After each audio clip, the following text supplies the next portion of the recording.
Conversamos con Tarek William, no solamente como defensor del pueblo, sino también como presidente del Poder Ciudadano, y decíamos que está regresando de Brasil. ¿A qué se dio esa visita y por qué y qué resultados hay?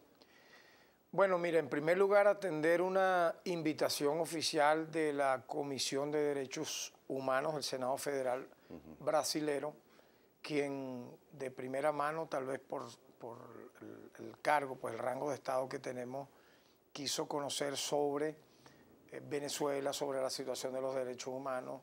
Ahí tuvimos la oportunidad de exponer durante un poco más de 30 minutos y luego preguntas y respuestas. Puedo destacar que habían senadores y diputados, o sea, porque era una audiencia pública.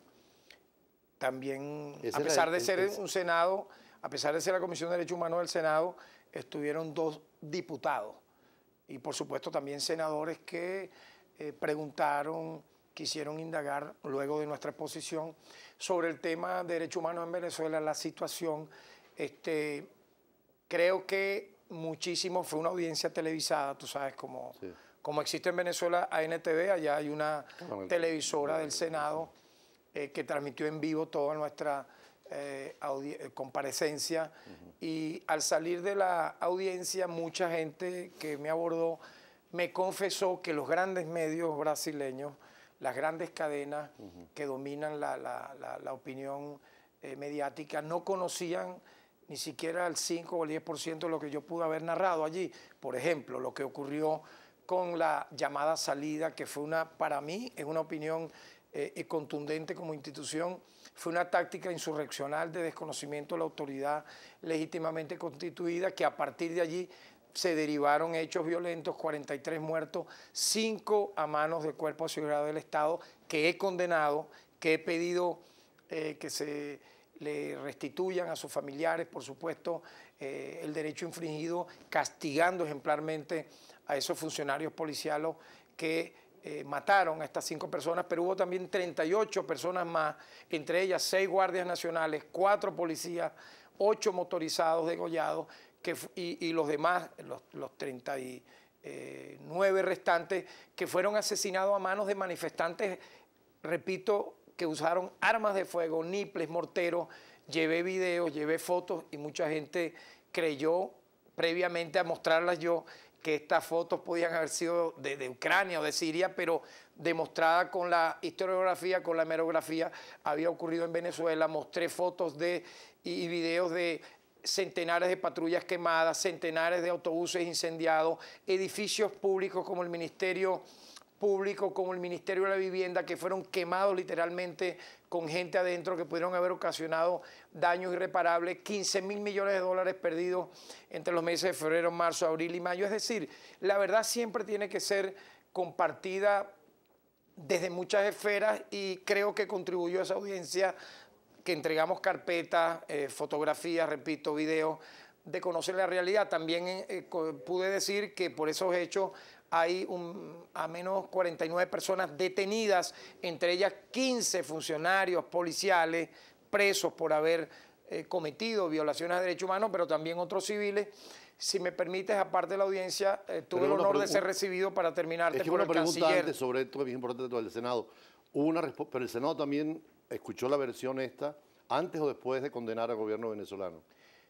Yo llegué un día posterior a la aprobación de ese voto de censura del Senado, que es bueno que tú sepas y la opinión pública venezolana sepa que el Parlamento brasileño, a diferencia del venezolano, es dominado por el sector antigubernamental, que se opone a la presidenta. O sea, el PTT Dilma. No participó ahí. No, en el voto de censura, obviamente, quien controla la mayoría de la votación es el sector opositor, y pudieron haber hecho eso en el ejercicio, claro. Para mí es mi opinión, antidemocrático de tomar partido en asuntos internos del país, es mi opinión. O sea, ¿no escucharon antes la versión venezolana? No, para nada. O sea, ellos, acuérdate que he sido de la idea, y se lo transmití, porque parte de nuestra audiencia y visita cordialmente fue para también la oportunidad de conversar con el canciller, con el ministro de Relaciones Exteriores de Brasil, Mauro Vieira. Con él conversé ampliamente y pude decirle que yo interpreto como presidente del Poder Ciudadano, como jefe de un poder público nacional, como también titular de una institución nacional de derechos humanos en mi país, que es lamentable cuando en algunos países, como por ejemplo Brasil, como por ejemplo España, como por ejemplo Colombia, para nombrar 3 solamente, usan el tema de Venezuela. Un sector político interesado toma el tema de Venezuela para introducirlo, según mi criterio, indebida e impropiamente en los asuntos domésticos de la política, ponte en este caso de Brasil, de Colombia o de España. Yo creo que quien quiera tomar alguna ventaja electoral, le explicaba yo, o algún espacio electoral en una nación, debe confrontar con sus iguales. O sea, el brasilero que apoya al PT o el brasilero que apoya a los que están en contra del PT pueden, utilizando, ¿qué? Uno, la funcionalidad o no de la democracia brasilera, si están de acuerdo o no con las políticas internas, con la política exterior, etcétera. Pero tomar el tema, en este caso venezolano, jalarlo por los cabellos y colocarlo en la diatriba interna incluso le hace daño. Le hace daño a la propia política, al propio político que así lo promueve. Pero fue buena tu presencia entonces. Totalmente. Ayudaste a explicar, porque antes habían estado las esposas de Leopoldo López y de Ledesma también recibidas por las propias autoridades. Las autoridades del Ejecutivo brasileño no recibieron el Parlamento, a ningún sector hablamos que conozca yo del en el Senado y con todo el derecho. Claro, claro. Y eso es parte de mi opinión. Mi opinión institucional, ¿cuál es? Si un parlamento de un país desea escuchar a cualquier ciudadano, está en ese derecho.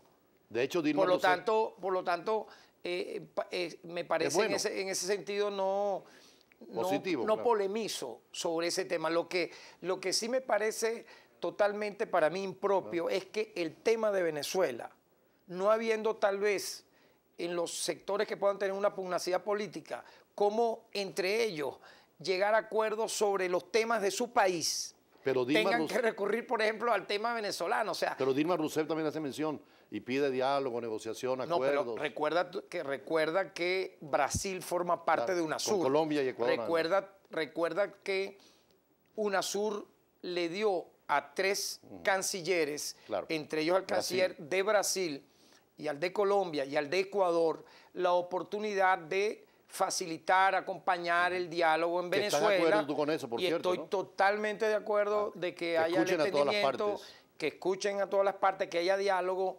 que las diferencias no sean a través de una vía conocida como la salida, que es una táctica insurreccional de llamar a un gobierno de transición, de desconocer a un presidente constitucionalmente electo, como es el presidente Maduro, de desconocer a los poderes públicos nacionales.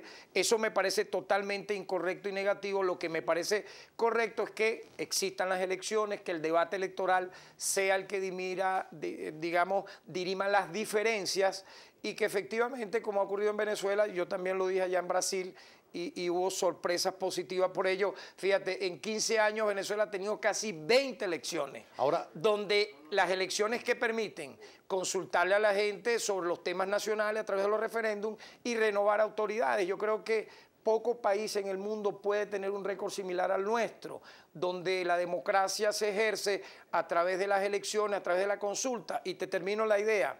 ¿Qué me parece a mí totalmente impropio y antiético? Que los que propician tácticas insurreccionales, incluso llamados a transición, desconocimiento de las autoridades, cuando hay elecciones, van y se presentan como candidatos. Entonces mi pregunta, si en Venezuela hay una dictadura, profesor Julio César, si en Venezuela, como ellos dicen, no hay respeto a los derechos humanos, si en Venezuela no hay constitución, entonces ¿por qué presentas candidatos? ¿Por qué tus candidatos incluso llegan a ganar algunas gobernaciones, alcaldías o algunas diputaciones? O sea, es una dictadura, entonces la nuestra, sui generis en el planeta. Bueno, vamos a ir a un corte porque estamos en el tiempo. Por cierto, Tarek William fue mi alumno en Derecho Internacional, excelente alumno en la Universidad de Santa María. Saqué 18 puntos. Muy bien, en esa materia. Y me va a hablar porque como defensor del pueblo, igual que los musulmanes en el mundo, tiene que, lo que tú decías, negociar, oír a todas las partes, permitir que vengan a vigilarnos inclusive. Y ya vamos al tema de Felipe González más adelante. Ya venimos después de este corte.